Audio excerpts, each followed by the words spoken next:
I'm going to show you guys an exercise that most people do called the bird dog, but I'm going to show you a different way to do it, all right? I'm going to spice it up for you today.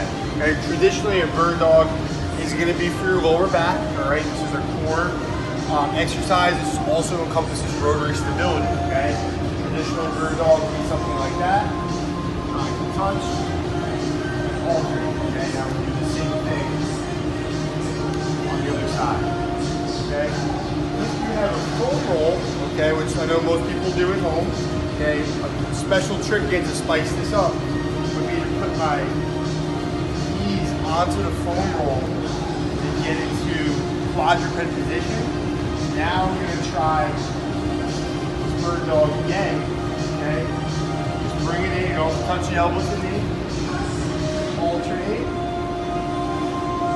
And that foam roll is causing me to be a little bit unstable, so a little bit more tricky. You have some ankle weights, you can always throw those on too. And this really engages your core a lot more than the traditional bird dog, all right? Again, if you have any questions, my name is Chris.